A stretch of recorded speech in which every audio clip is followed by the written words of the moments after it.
అందరికీ శుభోదయం అండి. కార్తీక పురాణం 14వ అధ్యాయం వినబోతున్నారు. ఆబోతును అచ్చుబోసి వదులుట. వృషోత్సర్గము.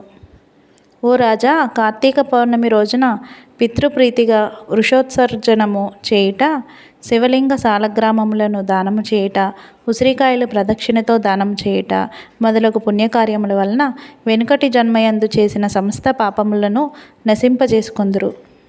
అట్టి వారికి 1,000,000 యాగములు చేసిన ఫలము దక్కును.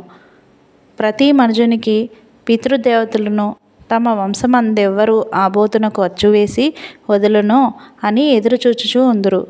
ఎవడు ధనవంతుడై ఉండి పుణ్యకార్యములు చేయక దానధర్మములు చేయక కడక ఆబోతును అచ్చువేసి పెండ్లి అయినను చేయడో అట్టివాడు రౌరవాది సకల నరకములు అనుభవించుటయే కాక వాని బంధువులను కూడా నరకమున గురి చేయును.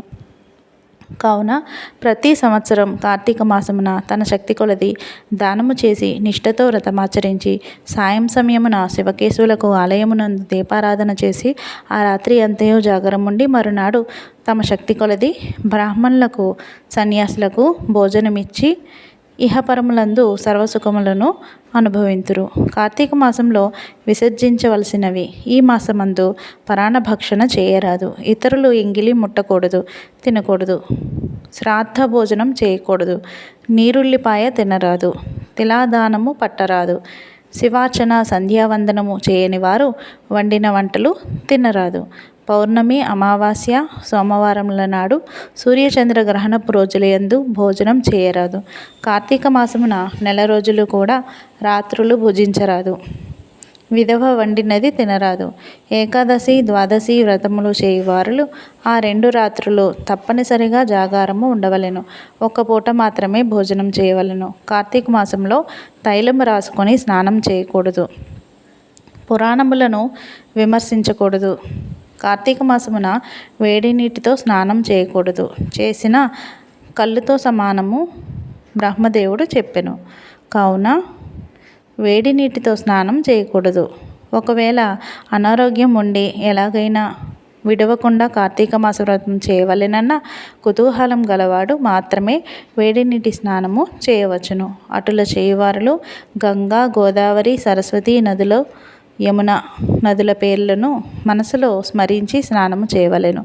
ఏ నది తనకు దగ్గరలో ఉంటే ఆ నదిలో ప్రాతకాలమున స్నానం చేయవలెను.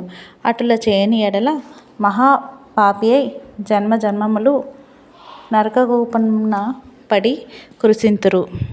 ఒకవేళ నదులు అందుబాటులో లేనప్పుడు నూతి దగ్గర కానీ చెరువునందు కానీ స్నానం చేయవచ్చును. అప్పుడు ఈ క్రింది శ్లోకమును చదివి మరి స్నానమాచరించవలెను.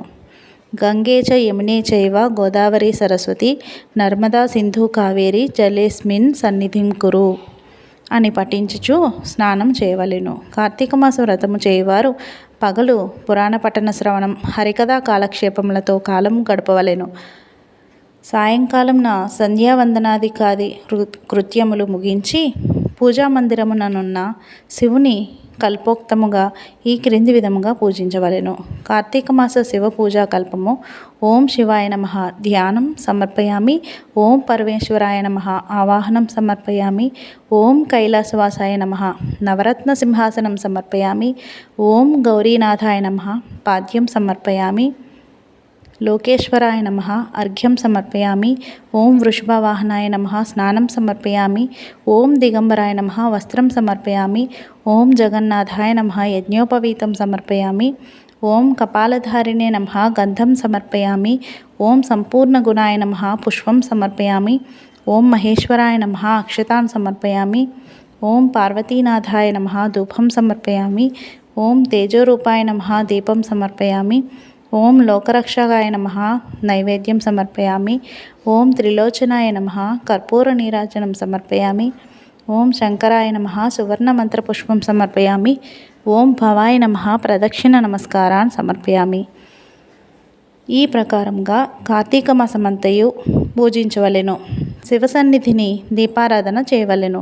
ఈ విధముగా శివపూజ చేసిన ఎడల ధన్యుడగును. పూజానంతరము తన శక్తిని బట్టి బ్రాహ్మణులకు సమారాధన చేసి దక్షిణ తాంబూలాది సత్కారములతో సంతృప్తిపరచవలను. వీటిలో చేసిన 100 అశ్వమేధ యాగములు చేసిన ఫలము, 1000 వాజపేయి యాగములు చేసిన ఫలము కలుగును.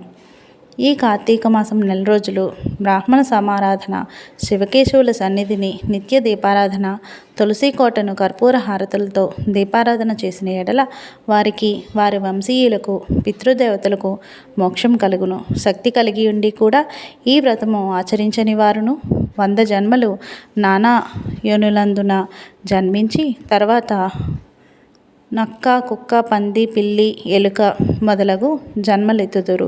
ఈ వ్రతము శాస్త్రోక్తముగా ఆచరించిన ఎడల 15 జన్మల యొక్క పూర్వజ్ఞానము కలుగును. వ్రతము చేసినను, పురాణము చదివినను, విన్నను అట్టి వారలకు సకల ఐశ్వర్యములు కలిగి మోక్షప్రాప్తి కలుగును.